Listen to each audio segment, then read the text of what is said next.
with the unbounding determination of our people, we will gain the inevitable triumph. So help us God.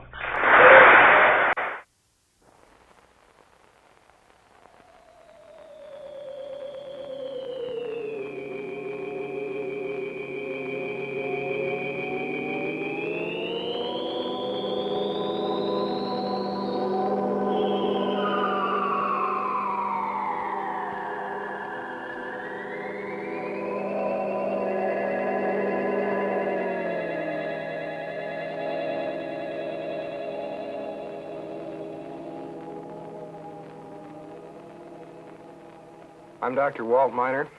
I'm here to talk about LSD.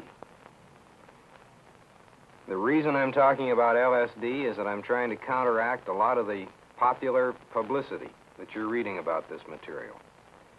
It's very difficult today to pick up a newspaper or a magazine or listen to the radio without hearing about LSD. A lot of what you read is true. A lot more of it isn't true. You need all the facts. Now, nothing I'm going to say today is going to be emotional. I'm not going to lie to you. I'm going to tell you the facts as we know them, facts that we can document. I'm talking basically to two people. I'm talking to the man who is thinking about taking LSD because I want him to know all that I know about it before he takes it. I'm talking to the rest of you people who go to sea in the Navy because I want you to think about just how much you want to go to sea with people who do take this material. So that we're all talking about the same thing, I'd like to give you some historical background on LSD. What is it? There's a fungus. It's like the mold that grows on bread. Only this fungus grows on wheat and it grows on rye. One of the byproducts of this fungus is a group of chemical compounds called ergot.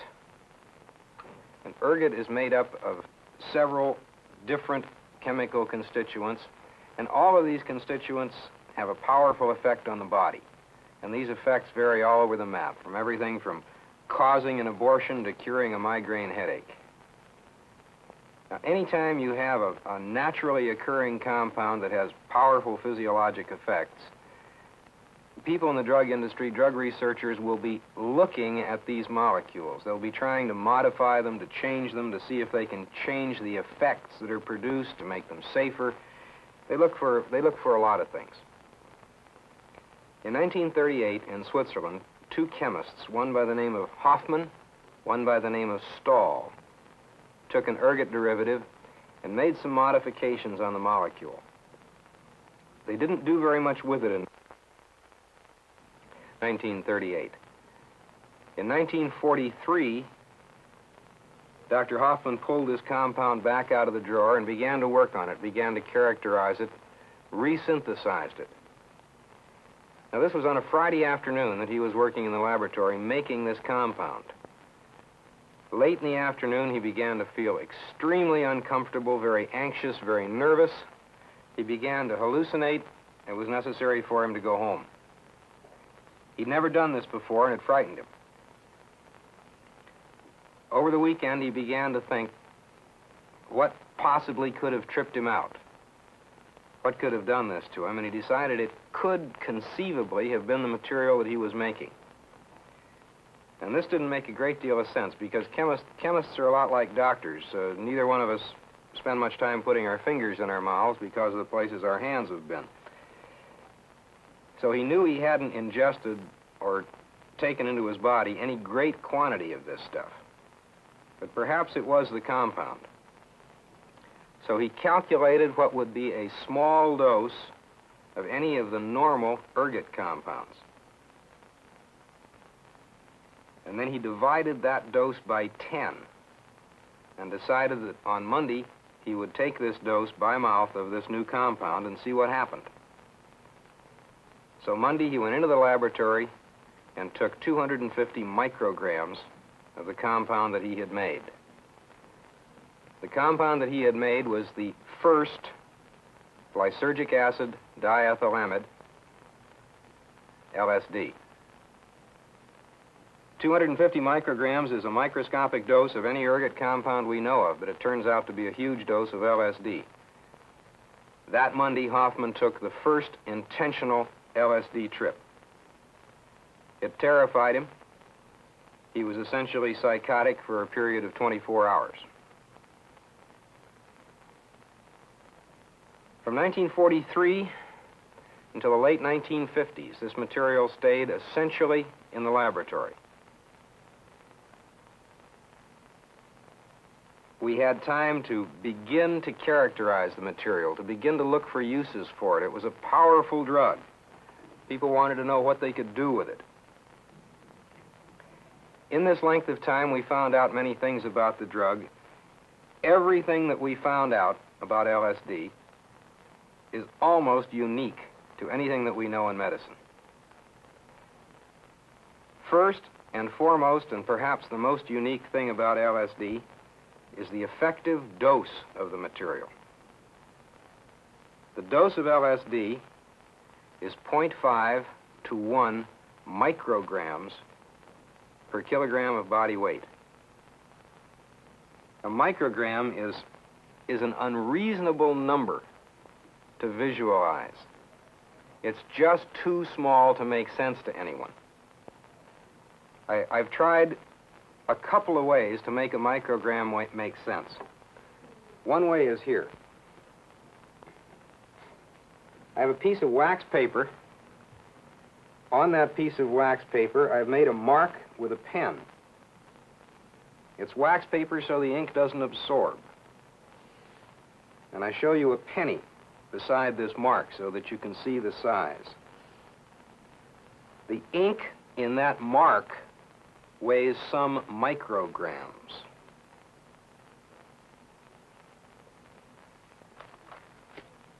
Now, perhaps even more impressive, I have a tube of human blood. And I take one standard drop of that blood.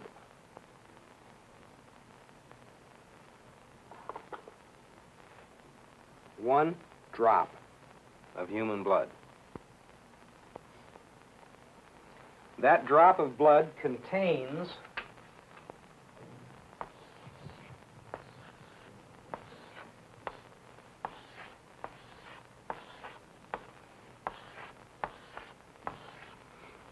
$330 million cells.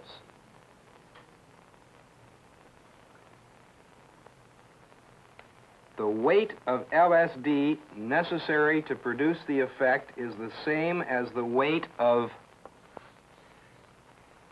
2 red blood cells. One of the problems in drug research is to find an experimental animal that you can try a new drug out on. It's nice to be able to work with animals when you're doing toxicity studies and effect studies. And this can be quite a problem. It's very difficult, generally, to find an animal that any given drug will give you a demonstrable effect on. Well, here again, LSD tends to be unique. We have never given LSD to a living creature that it hasn't affected. It affects fish, it affects spiders, it affects rabbits and dogs and cats, and perhaps most interesting of all, for one reason or another, LSD was given to an elephant once. And lo and behold, it killed the elephant, much to the surprise of the zoo. I'm not sure what you do with a dead elephant. Another thing that's unique about LSD, it doesn't seem to make much difference how you take it. You can take it by most any route you can think of, in a tablet, in a pill, on a sugar cube, in a liquid. Most drugs don't act this way. They have a critically specific route of administration. Now, for any drug, there's what we call a latent period, and that's the length of time between giving the drug and seeing the effect of the drug. And this latent period is dose route specific. If you give a drug by mouth, it's going to take longer to get the effect than if you give it by vein. Lo and behold, with LSD, it doesn't make a doggone bit of difference how you give it. You take it by mouth, you pump it directly into a vein. The latent period is the same. It's still going to take about an hour to get the effect. We've looked for LSD. We've looked to see where it goes. Where does it act? How does it work in the body? We've taken LSD and we've attached a radioactive substance to it, a carbon-14 atom, to the LSD molecule. We've given it to people and we've tried to count it and track it through the body to see where it goes. And this, again, is unique. LSD is absorbed almost instantly from the intestinal tract. It cycles through the brain very, very rapidly. The half-life of the compound in the body is about 7 minutes. Lo and behold, by the time you get symptoms from LSD, the LSD itself is gone, long gone. And I think this suggests to us how LSD probably acts. This is extremely important because it probably explains the problems and the side effects that we see with this material. It is extremely important to realize that the LSD itself does not produce the effect. What appears to happen is that in the brain there are certain chemical reactions which are possible but which do not take place. We have reactions that are cocked, as it were, like a gun, ready to go off, but they can't ordinarily. Along comes the LSD and it acts as a catalyst. It allows these otherwise impossible reactions to occur. And there they go. It takes a minute quantity to catalyze the reaction. Once the reaction is underway, it can continue. Back up just for a moment to answer a question that I'm constantly asked. Does LSD have any taste? Well, from what I've already told you about the dose and the route of administration, there really is no answer to that question. If you have enough LSD presented to you to be able to taste it anyway, you have 100 to 1,000 times more than you need to get the effect. Now, what are the effects of LSD on a person? Now, we've got to divide these into physical effects and mental effects. And the physical effects are clear-cut and they're reproducible. They are the same. I can tell you just about what's going to happen to your pulse and your respiration and your blood pressure and your eyeballs and everything else if you take LSD. But these aren't the important effects. The important effects are the mental effects. Now, to some extent, the mental effects of LSD depend on what's called the set and the setting. The set is what you expect to happen. It's how you feel at the moment, what you're thinking, whether you're nervous, whether you're worried, what you anticipate with the compound. The setting is just as it sounds. It's where you take it, the situation, the things surrounding you, the environment. What does happen when you take LSD? Within about 20 minutes, you will have some physical effects. And these are not particularly comfortable, but neither are they particularly uncomfortable. The heart beats a little faster, you breathe a little faster, you may feel a bit anxious. Within another 20 minutes, roughly, you will develop the mental effects. Now, these are the important ones. There is a rapid, very complete loss of contact with reality. There is a rapid loss of the body image. You may very well hear things that aren't there. You will certainly hear things that are there and hear them differently. You may see things that aren't there, but you will certainly see things that are there differently. There's a change in the size and the shape and the proportion and the colors of things that you are seeing ordinarily. And these changes themselves change rapidly and are highly colored, brilliantly colored. The loss of the body image means that it's very difficult for you to tell where you stop and the chair starts. It makes it equally difficult to tell if your thoughts are your own or belong to someone else. Are you thinking something or is the bulkhead thinking something? There's a loss of the body's sense of time. Now, ordinarily, we can sit and without a watch, we can count off 15 seconds or a minute and we can be pretty close. On LSD, the body's natural clock just ceases to function. Time may be tremendously stretched or tremendously shrunken. Seconds may take hours and hours may take seconds. This is one of the reasons it's extremely dangerous for someone under the effects of LSD to drive an automobile. Now, these mental effects to the confirmed LSD user, to the evangelist, if you will, are felt to be religious and beautiful and godlike, perhaps because they expect them to be. Realistically speaking, they are nothing more nor less than a period of insanity. It's the only applicable word. Let's talk some more about these mental effects. Let me graph them for you, try to show you when they happen and how they happen. And we'll start talking about some side effects and some problems that we see with this material now. If we graph effects versus time, with effects on this axis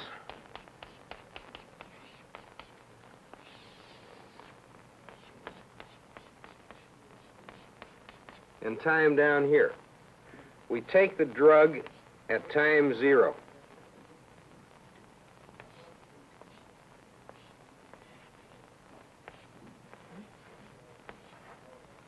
These are hours. During the first hour is the onset of the mental effects. These effects will become more pronounced. They will increase until they reach a peak in about 6 hours. They will then gradually taper off for a total trip, if you will, of about 20 hours. After which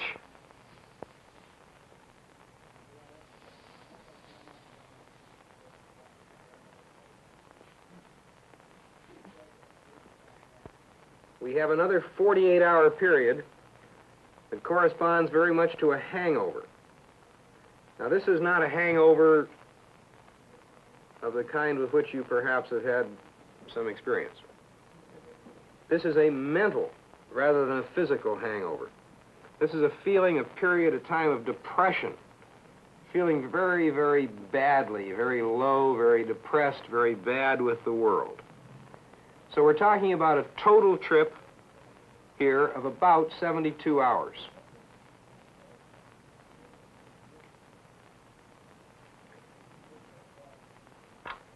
It would just fit into a weekend pass.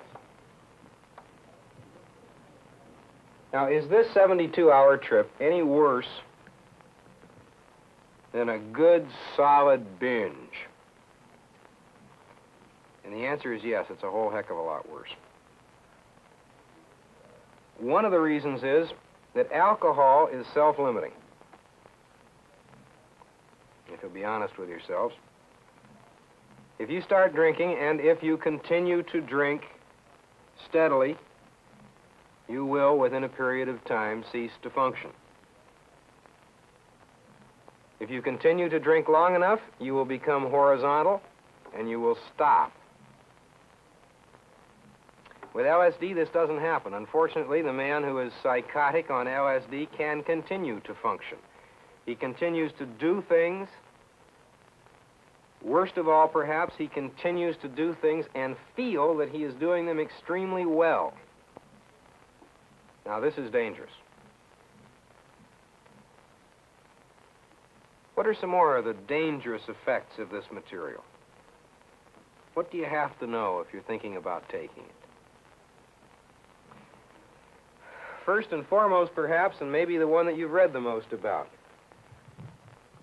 is that some people, and I can't tell you if I'm talking about 1 out of 10 or 1 out of 100 or 1 out of 100,000, but some people will reach the peak of these mental effects right here, and they will stay there.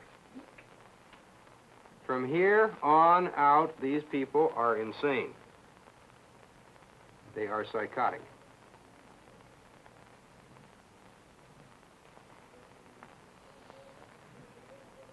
Now, what other immediate problems do we have with this material? This time period in here is extremely dangerous. If someone gives you this material and you don't know you're getting it, the time in which these mental symptoms are beginning and increasing is terrifying. If we take a man who knows he's getting LSD, perhaps he's had many trips and they've been pleasant, and yet in the rising phase of the mental effects, you put him under a little stress. And it doesn't take very much stress. It takes such a little stress that it may be that the lights are too bright, that the music on the phonograph isn't quite right, that there's a little noise outside, something. Any stress in this rising phase will trip this man into a bad trip. He will have the same effect as the man who is given the material and doesn't know he's getting it. He will be terrified. He's not seeing pretty visions, he's seeing monsters. He's losing his mind and he feels it going. He is intensely, extremely, terribly uncomfortable. If he is alone, if it's possible for him, there's only one escape from this discomfort. That's suicide. This man will kill himself if he has the opportunity to do so. If this man who trips into a bad trip in this phase is with a guide, and you're always supposed to take this with a guide, he trips into a bad trip, he becomes paranoid. He immediately blames this intense mental discomfort on the only person that's there to blame it on, the guide. If he can, he'll kill the guide. Now, I'm not talking about rare occurrences.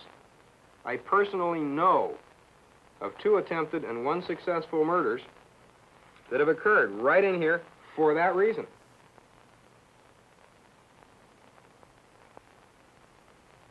Now, in this stage,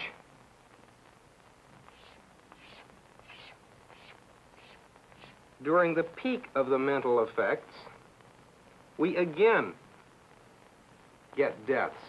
And these are accidental deaths. I can't emphasize strongly enough how complete this depersonalization, this loss of body image, this omnipotent, godlike, omniscient feeling is that these people get. People in this phase of the mental symptoms frequently kill themselves. No intention of doing it at all, but they do. Many people, and I'm beginning to think that most people, certainly all of the users that I've interviewed at any length, have admitted that in this period of the mental effects, they have felt that they could fly. Now, a user that feels strongly that he can fly and who goes out the first floor window is not in too much trouble. But if he's on the 7th deck, he's not going to make it. The flight is going to be brief. The end is consistently the same. There are probably a fair number of people in the United States bailing out of windows that they had no intention to bail out of. There's a well-documented case on the West Coast. A youngster took this material, godlike in his power, walked into the middle of the expressway and put out his hands to stop the cars, and they killed him. There's a young lady on the coast who, in this phase of an LSD trip, decided to walk across Oakland Bay, and she drowned. It's been 2,000 years since anybody has successfully walked on water.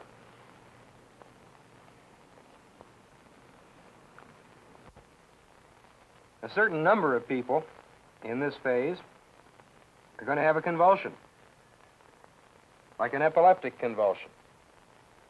Now, this is particularly dangerous if you happen to be driving a car at the time. Now, who's going to have troubles here and who isn't? There is no way to answer that question.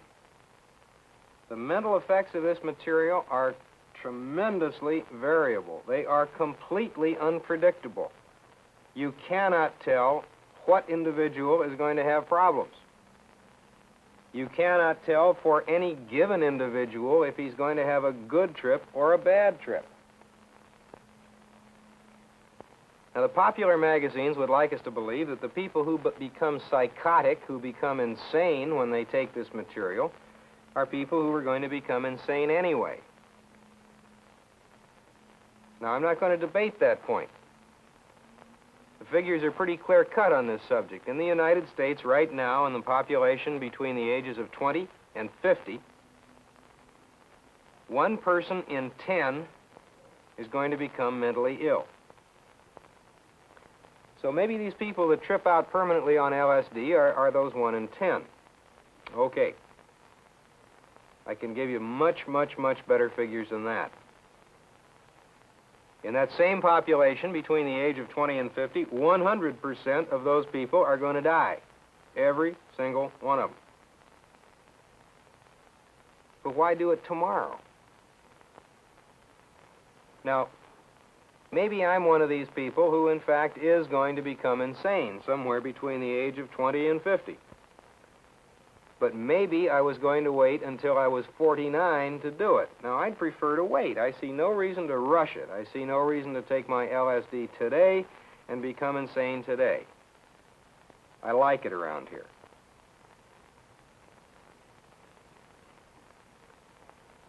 We've still been talking about immediate effects, effects that we're going to see within 1, 2, or 3 days of taking this drug. The effects that bother us, the effects that just scare the devil out of me, are not these, they're the late effects. Now, first of all, there's judgment. There's just no question that taking LSD changes your judgment, it changes your discrimination, it changes your ambition, your goal striving, it changes the way you think, it changes your brain. And I'm not talking about a change that lasts a few hours or a few days. I'm talking about a change that we know lasts months. The chief of the department of medicine at Harvard University Medical School says that no man who has taken even 1 dose of LSD should make a major decision for at least 3 months.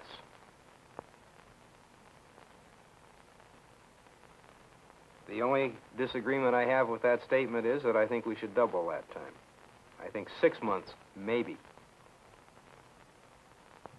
We know that someone who takes LSD has brain damage. We know that this drug damages the brain. We can see this on brainwave tracings, electroencephalograms. We know that the brain is different. It's difficult to demonstrate how different. And we haven't gotten enough brains in bottles from acid heads yet to dissect them to see where this damage is. But we can demonstrate electrically that the brain is different. A terribly frightening thing about LSD, and this is new, we don't fully understand it. We've just begun to realize it. Is that if you put some blood in a bottle, and you put a little LSD in that bottle, and you let the blood cells grow, and you go back and look at them a little later, the chromosomes, the genes, those parts of our cells which determine what we are going to be, have shattered. The only thing that we know of that gives you the same effect on the genes, actually 2 things. One is a large dose of whole-body radiation, and the other is the disease leukemia. Now, if in fact these shattered genes are a permanent change, and we don't know that yet, but in the other two cases it is permanent, we must assume that that person who has taken the LSD, and we can demonstrate these shattered genes in LSD takers, has become genetically different. He has mutated, and we must assume that he will produce abnormal progeny, that he will have abnormal kids. It is a very, very frightening thought that carried perhaps to its extreme, that a 16-year-old high school girl could take LSD for kicks and find out that for the rest of her life she could never have a normal child. We don't know what sort of abnormalities to expect. We have no idea. But abnormal genes are going to produce abnormal kids.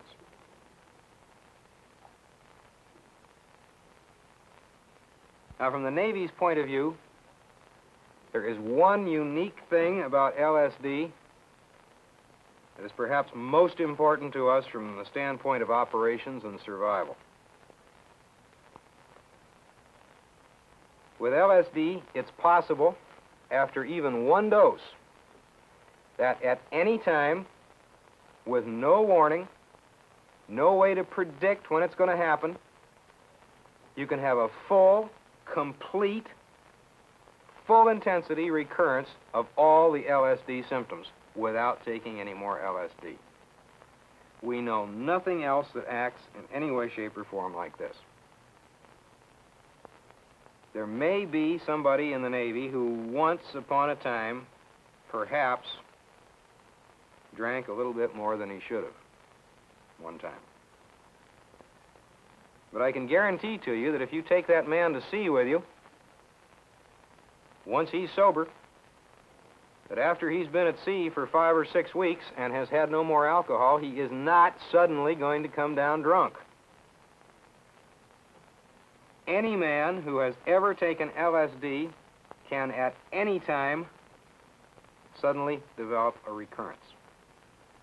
Now, what's any time? Am I talking about days or weeks? No. I'm talking about months. The longest recurrence that I can document is 2 years after taking LSD. These recurrences can come on with no warning. They can be triggered by many, many things. They can be triggered by lights, colored lights, flashing lights, the kind of lights that we tend to have on a lot of our panels. They can be triggered by sensory deprivation. That's a nice long word, and it simply means being in a position where you can't see the outside, you can't feel the wind, you can't hear the birds. You're in a stable, fixed, quiet, even-temperatured environment. I'm describing a ship. I'm describing a submarine. I'm describing the interior compartments of most any ship. I'm talking about colored lights and thinking about the control panels in airplanes. Now, we know of civilian recurrences. We know of lots of them. We know of the lady who was driving an automobile down the expressway and suddenly the car in front of her ballooned up to 100 times as big as it ought to be. And she knew that she could never drive around this huge automobile. And she went into a complete panic and stopped and ran off into a store.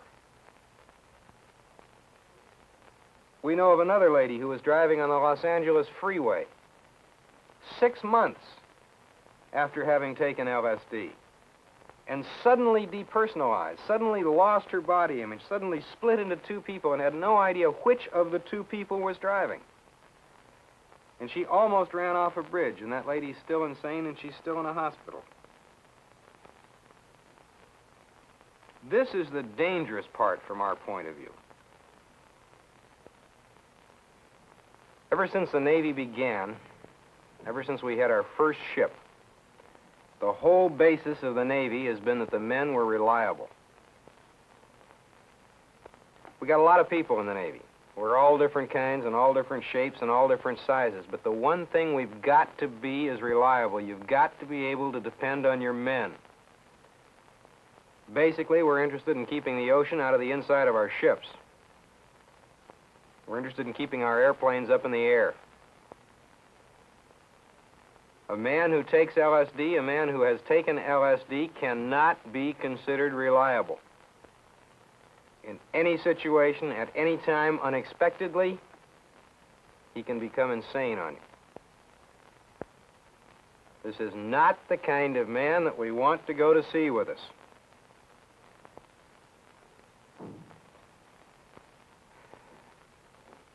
The boss of the Pure Food and Drug Administration in Washington is a man named Dr. Goddard.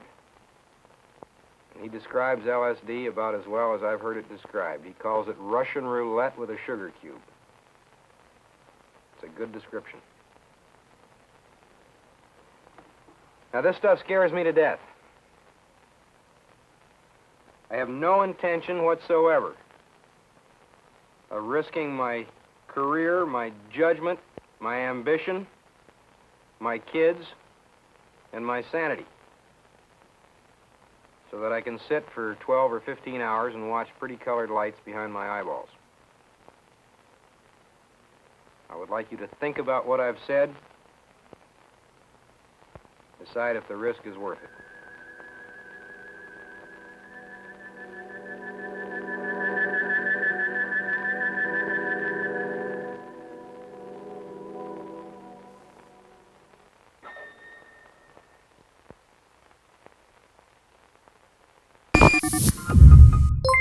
This is Tomorrowpictures.TV.